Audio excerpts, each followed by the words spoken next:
man. All right, so if 2019 LSU head-to-head meet 0-1 Miami, one game for the fate of the world, start with you, Doc. Who wins and why? 0-1. Why? I don't think there's a football team ever existing in college that could beat the team. For everything we've been speaking about for the last few weeks. It's one thing to have superstars on the field. It's another thing to have them on the bench. And on the bench behind the ones on the bench. You know, like, and we're not just talking about superstars, but we talking about guys who've proven themselves to be superstars and Hall of Famers in the NFL. You know what I'm saying? And this is what they have on their team. Like, I can't speak to what these guys at LSU will become, but I can tell you what these guys had on that team then. I can tell you what 0-1 had then. It's just, I don't see nobody beating that team. Nobody. All right. What about you, Sam? Who win? One game for the fate of the world. I think it's close. Even as Doc was talking, I was struggling going back and forth in my head. I think I'll go with 0-1 Miami. I think LSU obviously got the edge of the quarterback, but I think the overall team depth, like you were saying, is just Miami is just too much.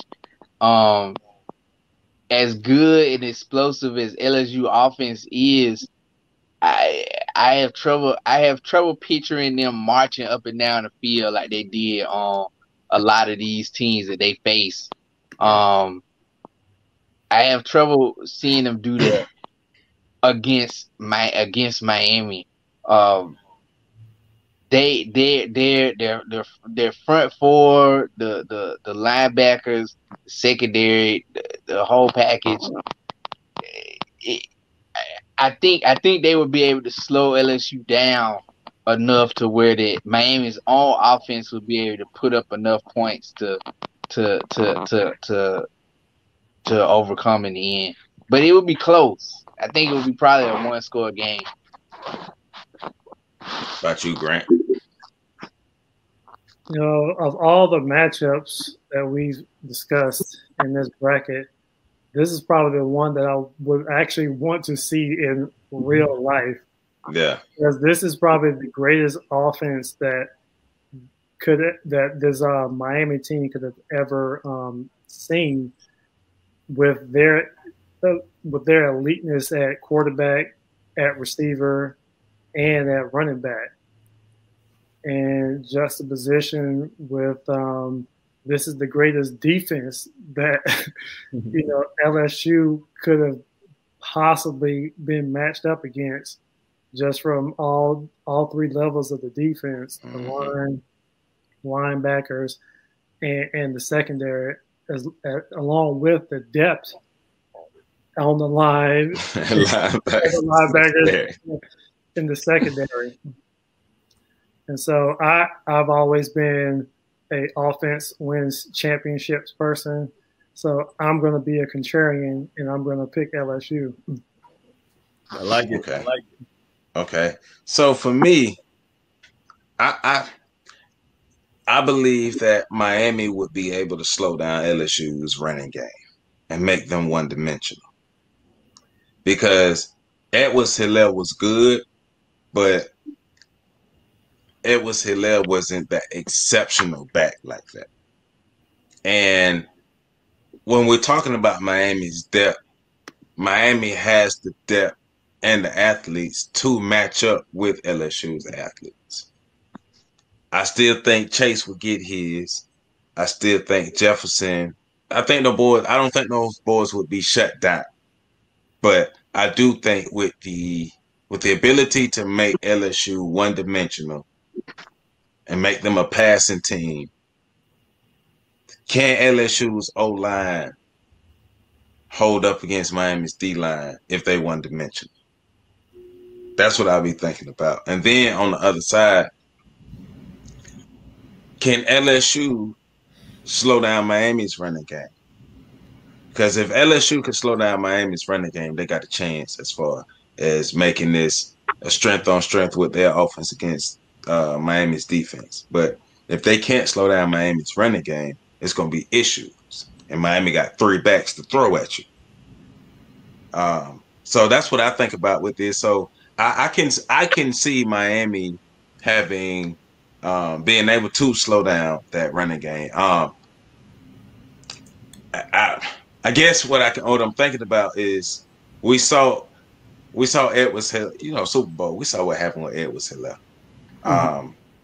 When you can put together a great scheme against an offense like that, and not saying that would have happened to Edwards Hill, but when you can put a great scheme against an offense and you have the actual players to execute the scheme, you can make some things happen, especially if your own offense is able to execute and give you time to rest and march down the field and wear down the other team's defense. So trying to be as fair as possible, but in thinking that when I'm thinking about this matchup, I can see LSU's running game being slowed down and them being one-dimensional. So I would give it to Miami.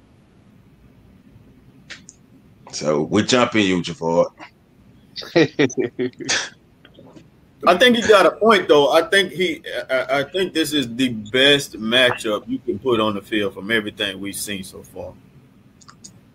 It is from an offensive standpoint and a defensive standpoint, because I think I think FSU's offense put up more numbers, but I think when you talk about players across the board for offense, this will be the better offense. And players across the board for defense, this will be the better this will be the best defense. So yeah. All right. Well, let's go to our numbers as we talk about these numbers. All right. So just a recap, our criteria we're using to determine who goes to the next round: margin of victory, number of All-Americans, total defensive rankings, number of players drafted, and total offensive rankings. And I said Miami, Doc said Miami, Sam said Miami, Javard said LSU. He wanted to be different. Okay. All right. So margin of victory, LSU is 38.7. Miami is 33.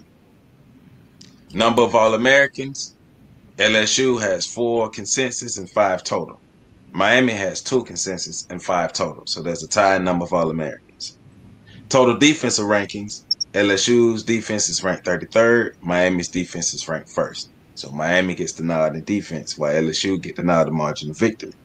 Number of players drafted, LSU has 14, with the caveat of the team is still 2019 team. Everybody hasn't been drafted. And Miami has 33. So Miami gets the nod in number of players drafted.